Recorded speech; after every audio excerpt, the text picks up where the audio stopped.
Fala galera, Rafael do Fluleb na área e hoje não vamos remoer o que aconteceu no final de semana. Aquilo já passou, não vai acrescentar em nada. Vamos olhar para frente, entender que mudanças o Zubeldia pode fazer para potencializar o time e que a gente busque títulos, né? A gente falou anteriormente que esse ano a gente está com um elenco, com potencial para buscar títulos, com um trabalho interessante. Eu continuo achando isso, apesar da derrota, e eu acho que a gente tem bastante chance de levantar uma taça esse ano, se a gente mantiver o trabalho, não baixar a cabeça, olhar para frente e seguir o nosso rumo, pessoal. Então bora lá pro campinho e vamos debater um pouco o que o Fluminense pode fazer para potencializar o nosso time. Bom, campinho na tela, pessoal. Eu acho que o Zubeldia tem bastante mudanças a fazer. Eu não sei se ele vai fazer essas mudanças aos poucos ou se ele vai fazer tudo de uma vez, mas essa primeira partida, quinta-feira, contra o Remo, já precisa ser o pontapé inicial. E dentro de todas essas mudanças, eu acho que a número um, a mais clara, é a saída do Freixo do time. Ele tá completamente inseguro. Vocês viram no final de semana, ele não conseguia dominar uma bola sem tocar para trás ou dar um chutão.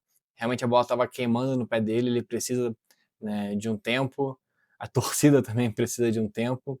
Então a saída dele da equipe para a entrada do Milan parece ser a primeira troca clara que o Zubeldia tem que fazer. O Milan é um jogador bem interessante, com bastante velocidade, recomposição, um passe interessante, uma estatura legal, é bom na bola aérea ofensiva, então acho que vai acrescentar bastante e eu já colocaria ele para jogar contra o Remo. Segunda mudança que eu faria, pessoal, vou colocar aqui em ordem de prioridade, tá? É a saída do John Kennedy para a entrada do nosso Rodrigo Castilho. Deixa eu achar o Castilho aqui. O Castilho foi contratado realmente a peso de ouro, a gente pagou um valor elevado, né, pelo valor teórico dele que ele valia, justamente por fazer a contratação no final da janela e ter mostrado que a gente tinha dinheiro no caso do Arias. Mas dito isso, o Castilho é um jogador que encaixa muito bem com o nosso estilo de jogo. Já falei, ele tem 1,87 m, tem uma boa bola aérea, sabe fazer pivô, ajuda a marcar pressão. É um jogador que consegue jogar fora da área, tem uma qualidade do passe interessante. Então eu acho que por característica, ele vai ajudar bem mais a equipe e vai encaixar mais com o estilo de jogo do Zubeldia do que o John Kennedy. Então essa é a segunda mudança, na minha opinião, bem clara para o Fluminense fazer. A terceira e quarta mudanças, que já não são tão claras, eu vou colocar elas em conjunto, porque eu acho que são jogadores que vão atuar muito bem pelo lado esquerdo do campo. A primeira é a saída do René para a entrada do Arana, e a segunda é a saída do Serna para a entrada do Savarino, tá? Por que eu acho que essas são modificações que podem ser bem interessantes de serem feitas juntas?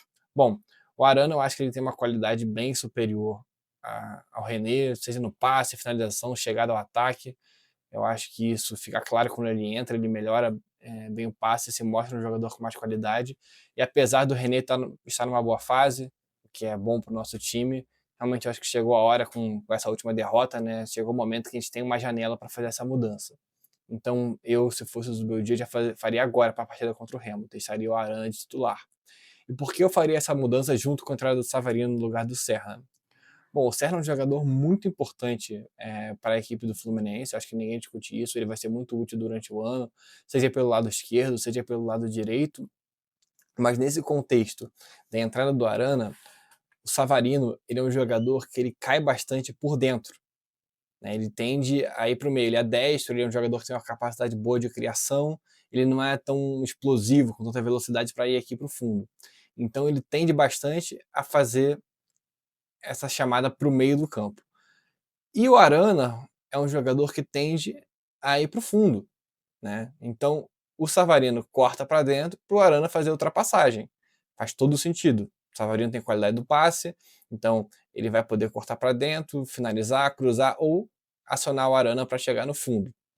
E aí vem o terceiro jogador, né, que é o Castilho, que é um jogador que ele é alto, tem estatura, tem um bom cabeceio.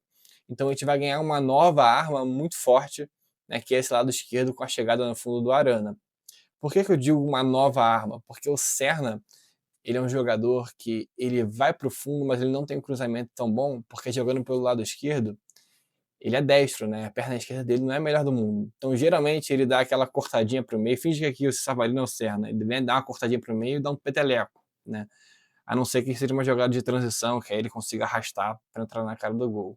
Quando o Fluminense está criando com a bola, o Serna tem um pouco de dificuldade. Então, por o Remo ser um time teoricamente mais fraco, não tão forte assim, né, em relação aos outros times da Série A, Eu acho que seria uma excelente partida para testar essa entrada do Arana junto com o Savarino, para potencializar esse lado esquerdo e ter essa jogada com o Rodrigo Castilho. Qual que é o asterisco dessa mudança? Realmente, ninguém discute que o Serna e o René marcam bem mais que o Savarino e o Arana. Talvez o Arana seja meio que equivalente ao René, tem alguns asterísticos ali do René, não acho ele um jogador tão interessante, apesar de ele ter jogado bem, tá? Isso eu não vou negar. Mas o Savarino é um jogador que tem menos poder de recomposição do que o Serna. Mas eu acho que a gente pode ter algumas compensações, né? A primeira delas é a cobertura aqui do Martinelli e do Hércules, e o Canóbio, que é um jogador que tem aquele pulmão invejável, recompondo aqui um pouco mais atrás, pelo lado direito, tá? Geralmente o Canóbio, a gente faz essas duas linhas de 4, né? Por muitas vezes eu acho que especialmente na transição, Savarino não vai ter essa capacidade do Serna, e aí o que vai acontecer vai ser o Martinelli fazer a cobertura, o Hércules ficar um pouquinho mais por dentro e o Canóbio pegar o lado direito. Outra compensação que eu acho bem interessante é que, por vezes, né, na nossa fase defensiva, que a gente marca nesse 4-4-2, o Lúcio vai poder voltar no lugar do Savarino quando ele estiver um pouquinho cansado. O Lúcio é um jogador que ele tem pegada, ele não perde viagem, né, volta e meia toma um cartão amarelo. Então eles podem fazer esse revezamento. E até o próprio Castilho, que é um jogador que tem uma capacidade de marcação bem superior ao John Kennedy. Então a gente realmente perde o Serna por aqui, que é um cavalo, tem o Savarino, que não vai ter tanto poder de marcação, mas a gente vai ganhar muito na fase ofensiva, e a gente tem como fazer compensações para conseguir encaixar esse time, tá, pessoal? E eu acho que essa equipe me parece a melhor opção para o Fluminense durante o ano, e a gente tem que pensar grande. A gente não tem que pensar só, como é que vai ficar a recomposição, vai ficar muito ruim, a gente vai ficar muito exposto. Não é bem assim que funciona, né? A gente está com um elenco mais forte esse ano, então a gente tende a ter mais a bola, a criar, então a gente está mudando um pouco o nível da nossa equipe, e a gente pode ser, assim, um dos protagonistas do futebol brasileiro. Então acho que a gente tem que prezar nesse primeiro momento pela qualidade, escolher partidas, por exemplo, desse jogo contra o Remo, para testar esse time mais ofensivo, com mais capacidade com a bola no pé. E aí, quando a gente pegar times mais fortes, a gente avalia, pô, essa partida vou entrar com Serna, ou pô, essa partida eu vou entrar com René. Lembrando que essa aqui, pessoal, não é a escalação que o Zubeldia vai utilizar necessariamente na partida contra o Remo. É o que eu faria se eu fosse o Zubeldia. Eu gostaria muito que ele testasse esse time. Eu acho que é mais ou menos por aí o time ideal do Fluminense nessa temporada.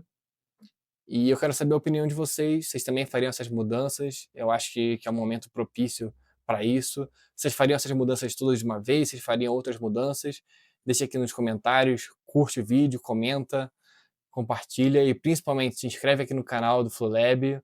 Saudações tricolores, um grande abraço.